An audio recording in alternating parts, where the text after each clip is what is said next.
अस्सलाम वालेकुम रहमतुल्लाहि वबरकातुहू। मैं फिर हाज़िर हुई हूँ एक नई वीडियो के साथ। आज की वीडियो है एतबार। माँ को अपने बेटे और ज़मींदार को अपने लहलहाते खेत देखकर जो खुशी होती है, वही खुशी बाबा भारती को अपना घोड़ा देखकर होती थी। ये घोड़ा बड़ा खूबसूरत था। इसके मुकाबले का घोड़ा सारे इलाके में न था। बाबा भारती इसे सुल्तान कहकर बुलाते थे। अपने हाथ से दाना खिलाते और देख देख कर खुश होते। सुल्तान से जुदाई का ख्याल भी इनके लिए नाकाबिल बर्दाश्त था। इनको वहम हो गया था कि मैं इसके बग़ैर ज़िंदा ना रह सकूँगा। वो इसकी चाल पर फरीफ्ता थे। कहते इस तरह चलता है कि जैसे ताऊस ओदी घटाओं को देखकर नाच रहा हो। गाँव के लोग इस मोहब्बत पर हैरान थे। बाज़ वक्त पंखियों से इशारे भी करते थे, मगर बाबा भारती को इसकी परवाह न थी। जब तक वो शाम के वक्त सुल्तान पर सवार होकर 8-10 मील का चक्कर ना लगाते, इन्हें चैन न आता। कुल्हन इस इलाके का मशहूर डाकू था। लोग इसका नाम सुनकर थरथराते थे। होते होते सुल्तान की शोहरत इसकी भी कानों तक पहुंची। शौक़ ने दिल में चुटकी ली। एक दिन दोपहर के वक्त बाबा भारती के पास पहुंचा और नमस्कार करके खड़ा हो गया। बाबा भारती ने पूछा, कुल्हन क्या हाल है? कुल्हन ने सर झुकाकर जवाब दिया, आपकी मेहरबानी है। कहो इधर कैसे आ गए? सुल्तान की शोहरत खींच लाई। अजीब जानवर है, खुश हो जाओगे। मैंने बड़ी तारीफ़ सुनी है। इसकी चाल तुम्हारा दिल मोह लेगी।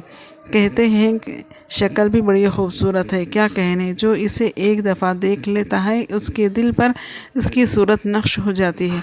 मुद्दत से तरस रहा हूँ, आज हाजिर हुआ हूँ। बाबा और कुल्हन दोनों अस्पताल में पहुँचे। बाबा ने बड़े गुरूर से घोड़ा दिखाया। कुल्हन ने हैरत से घोड़े को देखा। उसने हज़ारों घोड़े देखे थे, लेकिन ऐसा बांका घोड़ा इसकी निगाह से आज तक ना गुजरा था। सोचने लगा, किस्मत की बात है, ऐसा घोड़ा मेरे पास होना चाहिए था। इस फ़कीर को ऐसी चीज़ों से क्या निस्बत। इसकी चाल देखकर कुल्हन के सीने पर सांप लौट गया। वो डाकू था, इसके पास ताकत थी। उसने कहा, बाबा साहब, इस घोड़े को तो मेरे पास होना चाहिए था। ये कहकर वो चला गया। बाबा खौफज़दा हो गए। अब इन्हें रात को नींद न आती थी। सारी रात अस्पताल की खबरगिरी में कटने लगी। हर वक्त कुल्हन का ख़तरा लगा रहता था, मगर कई महीने गुजर गए और वो ना आया। यहाँ तक कि बाबा भारती किसी हद तक बेपरवाह हो गए। शाम का वक्त था। बाबा भारती सुल्तान की पीठ पर सवार होकर सैर को जा रहे थे। एकाएक एक तरफ से आवाज़ आई, ओ बाबा ज़रा एक मोहताज की बात भी सुनते जाओ। आवाज़ में रख़्क़त थी। बाबा ने घोड़ा रोक लिया। देखा तो एक अपाहिज दरख्त के साए तले पड़ा कराह रहा था। बाबा भारती का दिल पसीज गया। बोले, क्यों, तुम्हें क्या तकलीफ़ है? अपाहिज ने हाथ बांध कर कहा, बाबा मैं दुखी हूँ, मुझ पर मेहरबानी करो। राम निवाला यहाँ से 3 मील के फासले पर है। मुझे वहाँ जाना है। घोड़े पर चढ़ा लो, परमात्मा तुम्हारा भला करेगा। वहाँ तुम्हारा कौन है? बाबा ने पूछा। दरकदात हकीम का नाम आपने सुना होगा, उनका सौतेला भाई हूँ। बाबा भारती ने घोड़े से उतरकर अपाहिज को घोड़े पर सवार किया और ख़ुद इसकी लगाम पकड़कर आहिस्ता आहिस्ता चलने लगा। अचानक इन्हें एक झटका सा महसूस हुआ और लगाम हाथ से छूट गई। जब इन्होंने देखा कि एक अपाहिज घोड़े की पीठ पर तन कर बैठा इसे दौड़ाए लिए जा रहा है, तो इनकी हैरत का ठिकाना नहीं रहा। इनके मुंह से चीख निकल गई। ये अपाहिज कुल्हन डाकू था। बाबा भारती कुछ देर खामोश रहे।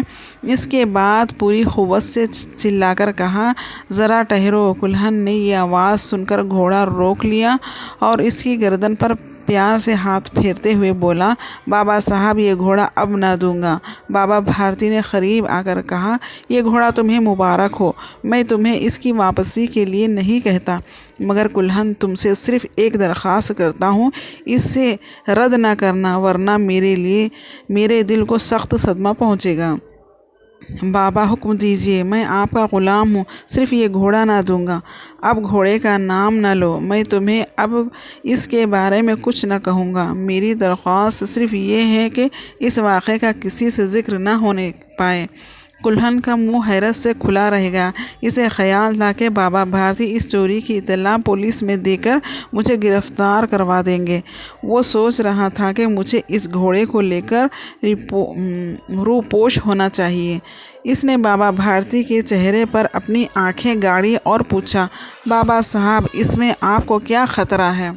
बाबा भारती ने जवाब दिया, लोगों को अगर इस वाक़े का इल्म हो गया तो वो किसी गरीब पर एतबार ना करेंगे।